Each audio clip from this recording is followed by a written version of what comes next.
Assalamualaikum warahmatullahi wabarakatuh. Saya Andi Ardilasari. Saya akan menjelaskan tentang konseling naratif. Konseling naratif adalah konseling yang menggali atau menemukan permasalahan konseli dari cerita atau naratif yang disampaikan oleh konseli. Melalui konseling naratif dengan cerita konseli yang disampaikan, diharap konseli bisa mengeksplorasi pengalamannya. Tokoh naratif yaitu ada Michael White dan Epstein. Michael White dan Epstein ini dikenal sebagai konselor dengan konseling naratif. Mereka mengungkapkan bahwa individual naratif mengemukakan dan menginternalisasi dirinya ke dalam cerita yang interpretatif. Individual bisa menyampaikan pesan dan identitas dirinya melalui cerita yang mereka sampaikan. Hakikat manusia dalam konseling naratif yaitu individu adalah sebagai individu yang paling tahu atas apa yang diinginkannya sendiri. Mereka bukanlah sebagai korban patologi yang putus asa dan tidak bersemangat, tapi mereka mempunyai semangat untuk melakukan suatu perubahan dengan menyampaikan ceritanya yang jelas dan benar-benar realistis dari apa yang mereka rasakan dan apa yang mereka lalui. Tujuan umum konseling naratif adalah untuk mengundang orang-orang untuk menjelaskan pengalaman mereka. Adapun beberapa tujuannya seperti untuk membantu konseli memetakan permasalahan yang mereka rasakan dan membantu konseli memisahkan dirinya dari cerita yang membuatnya mempunyai masalah sehingga menciptakan cerita kehidupan yang baru. Juga membantu konseli menggambarkan pengalaman mereka dan membantu konseli untuk membentuk cerita yang baru dengan mengeksplorasi keinginan dan harapan mereka ke dalam cerita yang baru tersebut. Adapun tahapan-tahapan konseling naratif yang pertama yaitu berkolaborasi dengan konseli. Yang kedua yaitu menanyakan permasalahan konseli dan menyusun taktik untuk menghadapi permasalahan tersebut. Yang kemudian yang ketiga yaitu menganalisis bagaimana permasalahan tersebut bisa mendominasi konseli.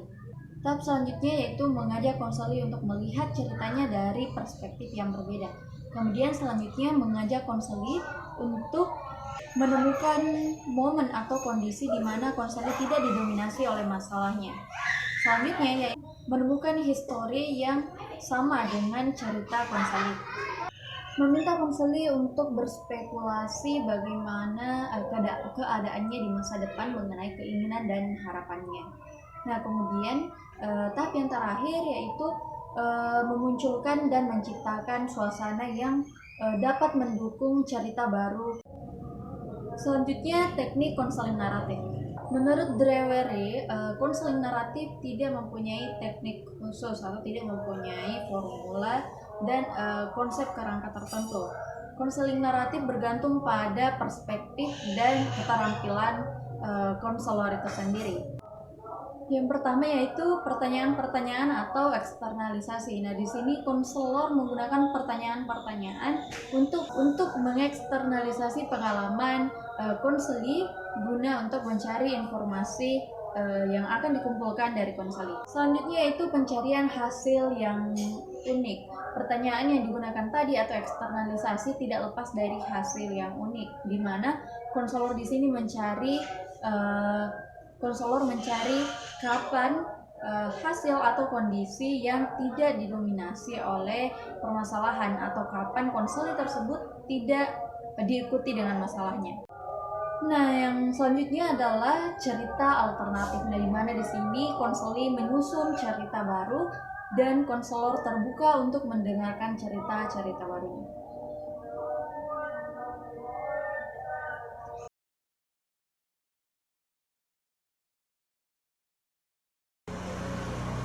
Assalamualaikum Bu. Waalaikumsalam. Silakan masuk, Nak. Iya, Bu. Silakan duduk. Terima kasih, Bu. Oh iya, dengan siapa kamu hari, Nak? Sendiri, Bu. Oh iya, ke sini naik motor ya? Iya, Bu. Sendiri. Oh, oh iya, bagaimana dengan belajar online kamu? Menyenangkan ya? Itu dia, Bu, yang ingin saya bicarakan. Oh, Ibu mengerti. Jadi di sini kita akan membicarakan masalah kamu selama 20 sampai 25 menit. Apakah kamu keberatan dengan waktu itu? Tidak, Bu. Itu waktu yang sudah cukup bagi saya. Oke, baiklah. Kalau begitu, sebelumnya kamu ini sudah pernah ke ruangan ini untuk dikonseling ya? Belum pernah, Bu. Ini pertama kali saya konseling. Oh, belum pernah ya. Jadi kalau seperti itu, Ibu jelaskan dulu bagaimana itu konseling. Ya, Bu. Jadi konseling itu adalah layanan yang diberikan agar bisa membantu siswa yang tidak bisa mengambil keputusan dan dalam menyelesaikan masalahnya. Apakah kamu paham? Ya, Bu, paham. Oke. Nah, lalu perannya Ibu di sini sebagai konselor akan berusaha membantu kamu untuk menemukan solusi dan menyelesaikan masalah kamu. Lalu kamu sendiri sebagai konseli, kamu harus aktif dalam menceritakan latar belakang masalah kamu. Apakah kamu bersedia untuk aktif di konseling ini? Iya, Bu, saya bersedia untuk aktif. Lalu kamu juga tidak perlu khawatir untuk menceritakan masalah kamu, karena di dalam konseling itu ada kode etik yang namanya asas kerahasiaan. Jadi ibu akan merahasiakan masalah yang akan kamu ceritakan. Oh, begitu ya, Bu. Alhamdulillah kalau begitu. Memangnya ada apa sebenarnya? Mengapa kamu berkata seperti itu? Jadi begini loh, Bu. Kan setiap hari Senin sampai Jumat saya sekolah, dan setelah itu pulang sekolah saya langsung belajar, dan saya belajar di dalam kamar saya, Bu. Terus ketika saya belajar, Bu, itu loh, Bu, orang-orang di rumah saya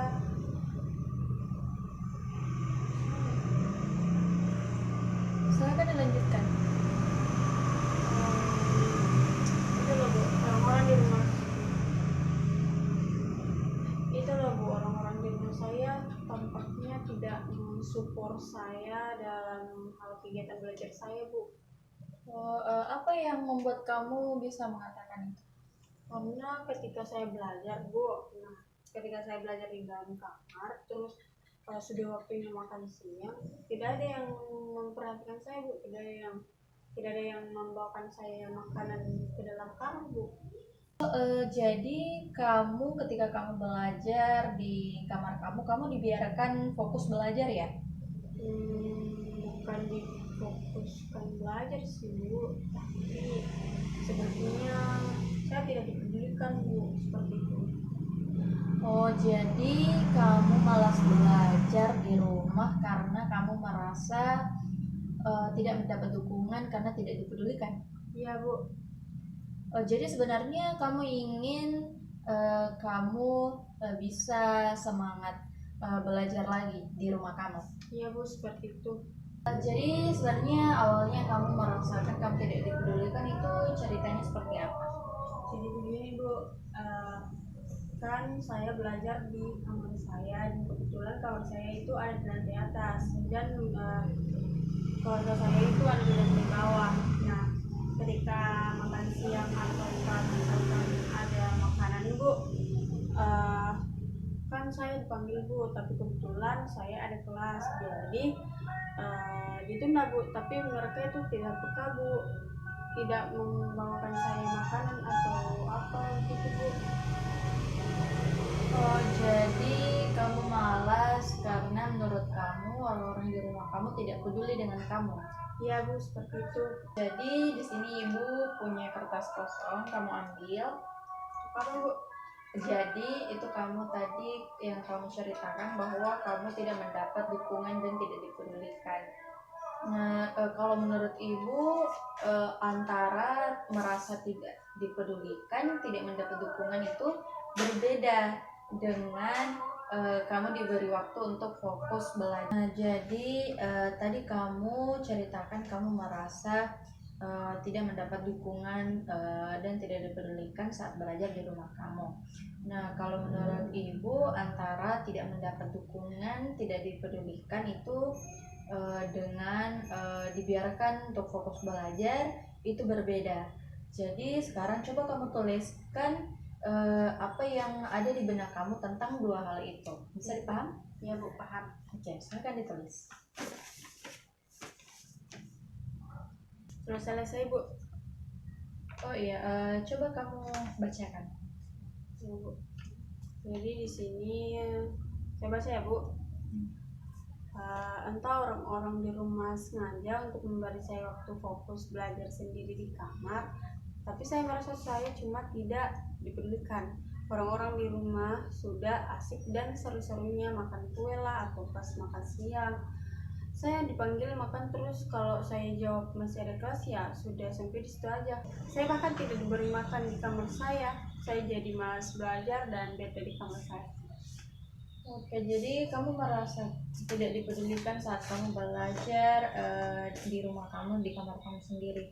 Tapi kalau menurut kamu antara tidak mendapat dukungan dan dibiarkan fokus sendiri untuk belajar itu berbeda atau sama? Beda Bu, saya merasa saya tidak dipedulikan Bu. Ya, tapi sebenarnya di sisi lain kamu bisa merasa kalau kamu diberi waktu untuk diberi kesempatan untuk fokus belajar. Dan kamu dibiarkan untuk menyendiri dulu di kamar kamu untuk belajar daring. Sebelum ini saya lupa konselingnya itu minggu kemarin atau sudah 2 minggu lalu. Kasusnya itu merasa di rumahnya itu tidak bermanfaat karena selalu dimarahi. Padahal dia sebenarnya di rumahnya rajin membersihkan halaman rumah. Yang dia butuhkan adalah rasa percaya diri bahwa rasa dia itu dia sangat berguna di rumahnya. Nah, tidak lama, tidak dengan waktu lama dia bisa sadar kalau sebenarnya itu sangatlah berguna dan sangat bermanfaat di rumahnya. Nah, dia mengubah cara pandangnya. Dia akhirnya berpikir bahwa dia dimarahi untuk lebih diperbaiki lagi, untuk lebih maju. Nah, untuk kamu sekarang, coba deh kamu ceritanya diberikan kesempatan untuk fokus belajar di kamar, bukan tidak didukung ataupun tidak dipedulikan. Ya begitu ya Bu. Ya, jadi sekarang coba kamu tulis lagi tapi dengan paragraf yang baru. Kamu tulis misalkan dengan kasusmu yang sama ini, tapi di sini kamu tidak merasa bahwa kamu tidak dipedulikan, tapi di sini kamu merasa bahwa kamu diberikan waktu untuk fokus belajar. Coba kamu tulis sesuai dengan apa yang kamu inginkan. Ya Bu. Oke. Sudah selesai Bu. Silakan dibaca lagi. Setelah diberi kesempatan agar bisa fokus belajar, sangatlah beruntung. Tidak diganggu saat belajar, begitu nyaman. Jika saya seperti itu, saya akan sangat senang.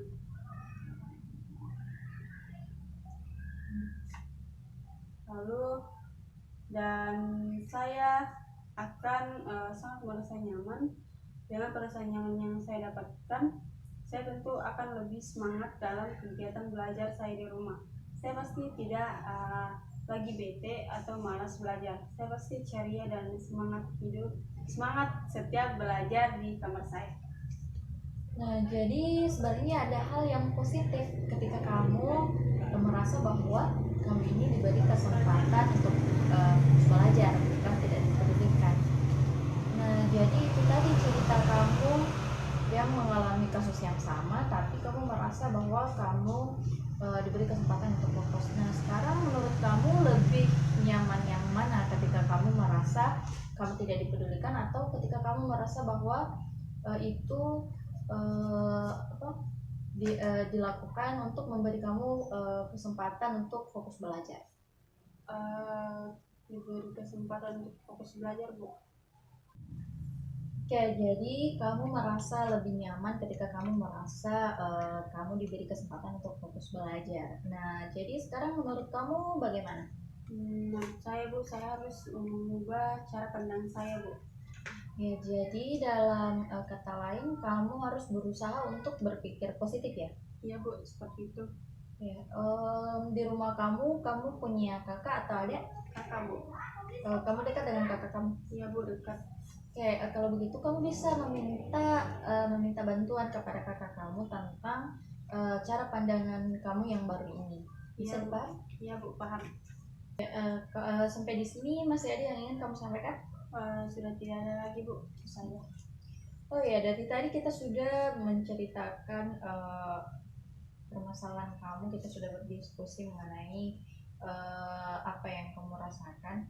Nah, kamu sudah tadi menuliskan cerita kamu, lalu sekarang apa yang kamu rasakan? Saya merasa lega Bu, akhirnya saya bisa menceritakannya kepada Ibu. Ya, baguslah kalau begitu.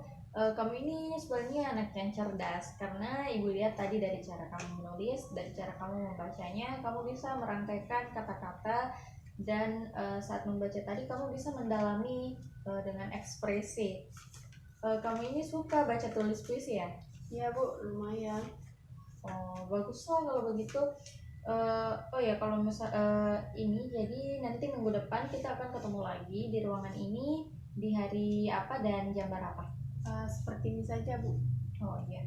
Jadi kita akan ketemu minggu depan di jam 3 seperti sekarang. Iya Bu. Oke. Oke, kalau misalkan sudah tidak ada lagi karena waktu sudah habis, sampai ketemu minggu depan ya. Ya Bu, kalau gitu saya pamit pulang Bu. Terima kasih atas waktunya Bu. Ya, Assalamualaikum. sama-sama.